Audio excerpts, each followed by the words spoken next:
Number 6. The invisible scripts you didn't choose.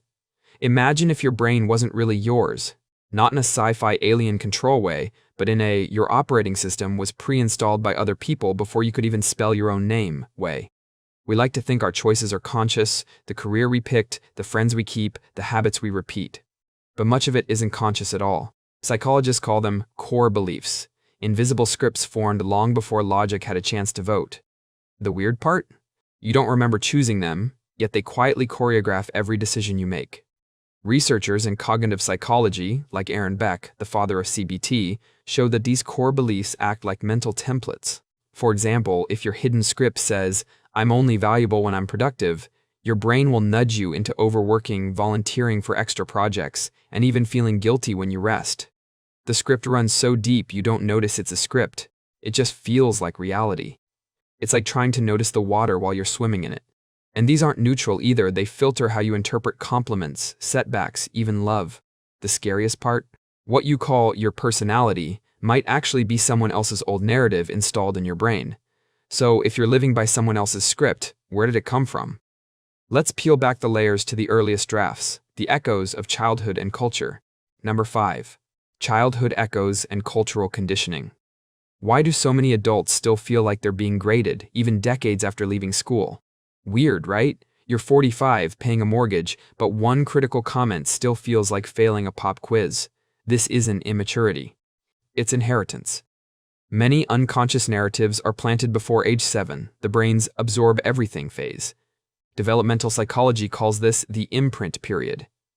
During this time, children don't question authority, they internalize it. Family expectations, cultural myths, even TV jingles, they all become unexamined truths your brain still obeys in adulthood. Take the classic, life is supposed to be hard. For kids raised in families where money was tight, or where adults modeled stress as normal, that belief sticks. Sociologist Pierre Bourdieu called it habitus, the invisible cultural DNA that shapes how you see the world. Add media influence, and it multiplies. Disney told you, love conquers all, while your parents showed you that money ruins everything. Both scripts burrow in. Later, when you choose a job, a partner, or even how you relax on weekends, you're not just deciding, you're reenacting childhood lore. It's less free will, more rerun. And unless you notice, you'll keep repeating someone else's homework assignment, mistaking it for your adult life. So childhood scripts shape the baseline. But what happens when those old narratives don't just linger? They start actively sabotaging your adult decisions. That's where we're headed next. Number 4. The stories that quietly sabotage you. Ever notice how you're weirdly good at proving yourself right, even when being right makes your life worse? Like picking the partner who confirms you're unlovable, or the job that proves work really does suck. That's the nasty trick of unconscious narratives. They don't just sit there, they steer you. Psychologists call it confirmation bias. Once a story lives in your head, I'm not good enough, people can't be trusted, you unconsciously gravitate toward people and situations that validate it. It feels like bad luck, but it's actually a well-rehearsed loop. A landmark 1977 study by Snyder and Swan showed that people unconsciously seek information that confirms their existing beliefs. In other words, if you believe you're bad at relationships, you'll notice every awkward pause and dismiss every kind gesture.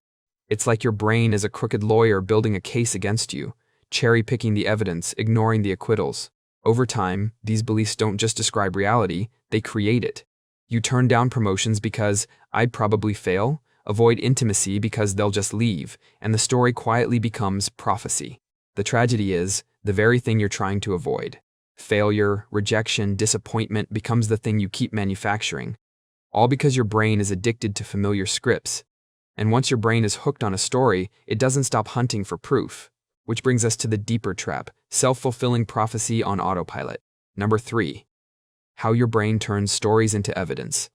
Here's a creepy thought, your brain is less like a scientist testing reality and more like a screenwriter rewriting the plot to match its favorite genre, even if it's tragedy. Think about it, humans crave consistency. If your internal story says, I'm destined to struggle, your brain doesn't want contradictions, so it edits reality. Wins feel like flukes, losses feel like destiny. This isn't laziness, it's neurological efficiency. Your brain would rather recycle old scripts than spend energy drafting a new one. Psychologist Robert Merton coined the term self-fulfilling prophecy in 1948 to describe this exact cycle. Teachers told certain kids they were gifted, and surprise, Those kids performed better not because of talent, but because belief shaped behavior. The same process works against you. If your hidden script is money slips through my fingers, you'll unconsciously overspend, delay bills, or avoid financial opportunities that contradict that story. And when it all collapses, boom, narrative confirmed. It's like your brain is addicted to reruns of its favorite show, even when the ending sucks. The kicker, this process feels natural. You don't realize you're editing reality to keep your plotline consistent, which is why noticing it is half the rebellion. So if your brain keeps recycling evidence to prove its stories, how do you break out of reruns? The good news, the script isn't locked. Rewrites are possible. Number 2, cracks in the script. Challenging the narratives. Here's the plot twist. The moment you question your inner story, the entire production wobbles. It's like realizing the booming voice of authority in your head is just some underpaid actor reading lines from a decades-old script.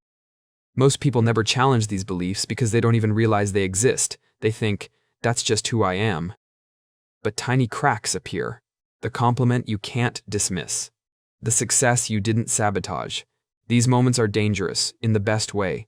They hint that your so-called permanent story is really just penciled-in dialogue waiting for edits. Cognitive behavioral therapy, one of the most evidence-backed psychological tools, is built on this idea: identify, challenge, and reframe core beliefs. Journaling your automatic thoughts, asking, whose voice is this really? Or running mental experiments. What if I acted as if the opposite were true? All poke holes in the narrative. Over time, these cracks let light in. Neuroscience backs this too. Neuroplasticity shows the brain can literally rewire itself when given new input. It's not instant, but every moment you resist the old script, you strengthen new pathways. Think of it less as smashing the script and more as writing margin notes, until the original loses power and the new draft takes the stage. And if you can edit your script, what story would you actually choose? That's the final reveal. The freedom of consciously writing your own narrative. Number 1, choosing your new narrative. Imagine waking up one day and realizing the voice in your head isn't a critic, a parent, or a cultural cliché, it's you. Finally, that's not delusion, that's authorship. Most people assume changing their life requires radical external moves, new job, new city, new partner. But the real transformation often starts with a quieter shift, changing the internal story that frames everything else. Rewrite that, and the scenery changes on its own.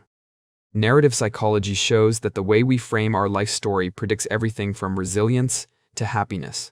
In one famous study, students who rewrote their personal narratives to emphasize growth and agency saw long-term boosts in performance and well-being. The trick isn't to force toxic positivity, but to consciously select the metaphors and meanings you live by. For example, life is struggle can become life is training. I'm not good enough can become I'm still in draft mode. These aren't lies, they're edits that better align with who you want to become. Every story has arcs, setbacks, revisions. The difference is whether you keep reading the old draft or pick up the pen and write the next chapter. Because at the end of the day, you're not just the character in your story, you're also the narrator. And realizing that, that's the real plot twist. The hidden scripts you live by aren't fate, they're inherited drafts. Childhood, culture, bias, prophecy, all editable. The moment you see them, you get to choose them. So send this to someone who feels stuck. Remind them they're not trapped in the story, they're holding the pen.